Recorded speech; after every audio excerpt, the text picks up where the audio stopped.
अस्सलाम वालेकुम।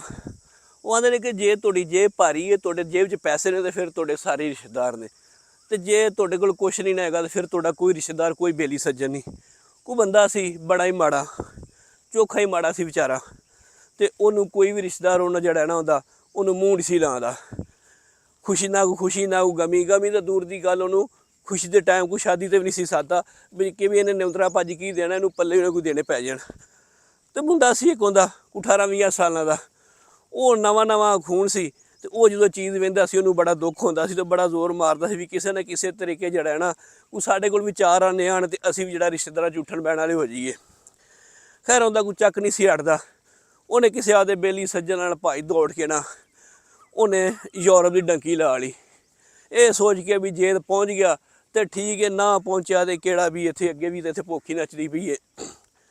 खैर रब की करनी इस तरह हुई कि वो ना यूरोप पहुँच गया। यूरोप पहुँच के उत्थे आदा कोई छुप छुपा के दिहाड़ी मेहनत करन लग पिया, तो लगा रहा कोई 5-7 साल लंघ गए, तो उहदे उधर के कागज़ मिल बन गए, उहनूं नैशनैलिटी मिल गई उधर की। वो जो नैशनैलिटी मिल गई ना, तो तुम जो बंदे यूरोप में समझते हैं, जो बंदे उधर कागज़ बन जान, वो वास्ते 5-7 लाख रुपया महीना कमाना औखा कोई नहीं। खैर उन्हें उधर महीने का 5-7 लाख रुपया भेजना शुरू करता। जो इन्ने पैसे भेजन लग पे, इधर इन्हें मकान बना लै, कोई मझा डंगर ले लै, आवेड़ा यानी कि चंगा सैटअप चला लिया। वो जो उन्होंने रिश्तेदार ने वेख्या ना भी यदा कम वाह टुर पिया, ठीक है, तो उन्हें जड़ा है ना वो मुंडे की जी मासी है वो आई है सारा कुछ वेख के, मुंडे का की हाल है, सारा जड़ा है ना की करता है, किस तरह जी। वो पता लगा जी वो यूरोप है, तो यूरोप सैट हो गया, उधर उन्होंने कागज़ बन गया, नैशनैलिटी मिल गई है। वो जो उन्हें गल सुनी तो उन्हें क्या गल है, वो तो अपना पुत्तर है, तो मैं उन्होंने रिश्ता देना है, ताकि आप भैन भैन ना कट्ठे रहीए। वो खैर ये आए, ये भी जी सी मुंडे की माँ वो बड़ी खुश हुई भी जे अगे सूँ पुछते नहीं सन, हुण जो ना सूँ रिश्ता देने पैने, तो असीं जी भैन भैन जी ना, खैर वो मिट्ठी भी बड़ी हुई।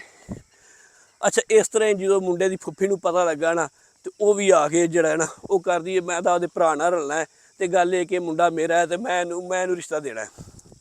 वो खैर जी दोवें जी आप च ना लड़न करन, वो आखे मैं आपदी भैन तो रिश्ता लैना है, तो वह आखे मैं आपदी भैन तो रिश्ता लैना है। खैर इस गल का पता मुंडे नूं भी लग गया। जो मुंडे नूं पता लगा तो वह बड़ा परेशान होया भी, उन्हें सोचा भी जो औखा टाइम सी उदों सानूं मूँह नहीं सी कोई लांदा, तो हुण अज मैं चारां ने कमान लग पिया, तो अज हुण लग पैने भी मैं रिश्ता देना, तो मैं रिश्ता देना। खैर जी कोई महीना दो लंघे, तो उन्हें ना पिछे फोन करता, उन्हें कहा जी मेरे ना इधर घरौला बन गया कागज़ां दे विच, ते मैं हुण ना पैसे नहीं भेज सकदा, दुआ करो कोई जड़ा ना हालात ठीक होण। उस जो माँ प्यो नूं पता लगा, वो भी परेशान होए, उधर मासी ते फुफी नूं भी पता लगा, वो भी परेशान होए। खैर जी कोई होर 2-4 महीने लंघे, वो भाजी पाकिस्तान आ गया बगैर ही पुछे दस्सिया तो।